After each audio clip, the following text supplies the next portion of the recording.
வணக்கம். உங்க கிச்சன்ல இருந்து பேங்க் அக்கவுண்ட் வரைக்கும் நம்ம எல்லாரையும் பாதிக்கக்கூடிய சில முக்கியமான புது அரசாங்க அறிவிப்புகள் வந்திருக்கு. இந்த மாற்றங்கள் என்ன? இது நம்ம வாழ்க்கையை எப்படியெல்லாம் மாத்தப் போகுது? வாங்க இத பத்தி தெளிவா தெரிஞ்சுக்கலாம்.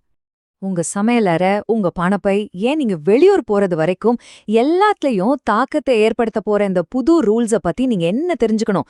வாங்க ஒன்னொன்னா பார்க்கலாம். முதல்ல எல்லாருக்கும் ஒரு சின்ன பதற்றத்தை உண்டாக்குன கேஸ் சிலிண்டர் பிரச்சனையில இருந்தே ஆரம்பிப்போம். சரி, முதல்ல இந்த கேஸ் சிலிண்டர் தட்டுப்பாடு ஒரே பேச்சா இருக்கு இல்லையா? கமர்ஷியல் சிலிண்டருக்கு தான் பிரச்சனைன்னு சொல்றாங்க. அப்போ நம்ம வீட்டுக்கு வர சிலிண்டர் அதோட நிலைமை என்ன? நம்ம பயப்படணுமா? வாங்க தெளிவா பாத்துரலாம்.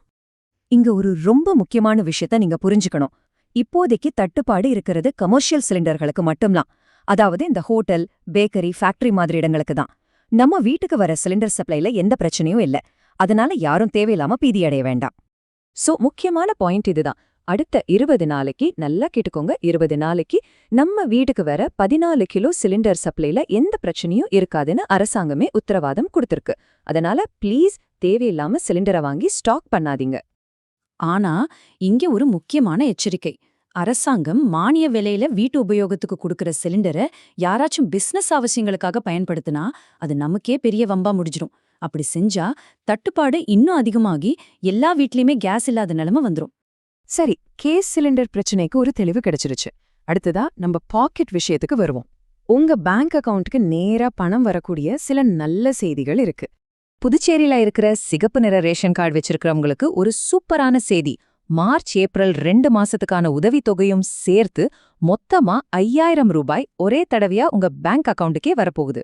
இது கண்டிப்பா நிறைய குடும்பங்களுக்கு ஒரு பெரிய உதவியா இருக்கும். விவசாயிகளுக்கு ஒரு முக்கியமான அப்டேட். PM கிசான் திட்டத்துல அடுத்த 2000 ரூபாய் தவணை வரப்போகுது. ஆனா அந்த பணம் உங்க அக்கவுண்ட்டுக்கு வரணும்னா நீங்க ஒரே ஒரு வேலையை மட்டும் கரெக்டா முடிச்சிருக்கணும். அதுதான் EKYC வெரிஃபிகேஷன். மார்ச் மாச கடைசிக்குள்ள பணம் வந்துடும்னு சொல்றாங்க. அதனால கொஞ்சம் கூட லேட் பண்ணாம இந்த வேலையை முடிச்சிடுங்க. அடுத்து, தமிழ்நாட்டுல நிறைய பேர் ரொம்ப ஆவலா காத்துட்டு இருக்கிற ஒரு விஷயம், நகைக்கடன் தள்ளுபடி. தேர்தல் அப்ப கொடுத்த வாக்குறுதி என்ன? இப்ப இருக்கிற நிலைமை என்ன? வாங்க பார்க்கலாம். உங்களுக்கு ஞாபகம் இருக்கும்னு நினைக்கிறேன். போன எலெக்ஷன் அப்போ 5 சவரன் வரைக்குமான எல்லா நகைக்கடனும் தள்ளுபடி செய்யப்படும்னு திமுக வாக்குறுதி கொடுத்தாங்க. இது கேட்டதும் நிறைய மிடில் கிளாஸ், ஏழை மக்களுக்கு அது ஒரு பெரிய நம்பிக்கையா இருந்துச்சு. ஆனா இப்போ ரியாலிட்டி என்ன? அந்த வாக்குறுதி அப்படியே நிறைவேறுமா இல்லையா அப்படிங்கிற ஒரு பெரிய கேள்வி எல்லார்கிட்டயும் இருக்கு. அரசாங்கம் கிட்ட இருந்து எந்த ஒரு தெளிவான அறிவிப்பும் வராததால மக்கள் மத்தியில ஒரு குழப்பம் தொடர்ந்துகிட்டே இருக்கு. வாக்குறுதி கொடுத்தது என்னவோ 5 சவரன் தள்ளுபடி. ஆனா இப்ப பரவலா பேசப்படுறது என்ன தெரியுமா? தங்கத்தோட விலை ராக்கெட் வேகத்துல ஏறிக்கிட்டே இருக்கு. இதனால அரசாங்கத்துக்கு இது ஒரு பெரிய நிதிச்சுமையா மாறிடுச்சு. அதனால ஒருவேளை தள்ளுபடி அறிவிச்சாலும் கூட அதோட லிமிட் 5 சவரன்ல இருந்து 2 இல்லனா 3 சவரமா குறைக்கப்படலாம்னு ஒரு பேச்சு அடிபடுது. ஒரு பக்கம் இந்த மாதிரி நிதி வாக்குறுதிகள் இருக்குன்னா, இன்னொரு பக்கம் 2026ல வரப்போற எலெக்ஷனை மனசுல வச்சு நம்மளோட பண பரிவர்த்தனைகளுக்கு சில புது ஸ்ட்ரிக்டான ரூல்ஸ் கொண்டு வந்திருக்காங்க. இது நம்ம எல்லாரையுமே பாதிக்கக்கூடிய ஒரு விஷயம். சோ கவனமா கேளுங்க. தேர்தல் நேரத்துல பண புழக்கத்தை கண்ட்ரோல் பண்ண எலெக்ஷன் கமிஷன் சில கடுமையான விதிகளை கொண்டு வந்திருக்காங்க. உதாரணத்துக்கு, பேங்கிங் ஏஜென்ட்ஸ் ஒரு நாளைக்கு 1 லட்சம் ரூபாய்க்கு மேல கையாள முடியாது.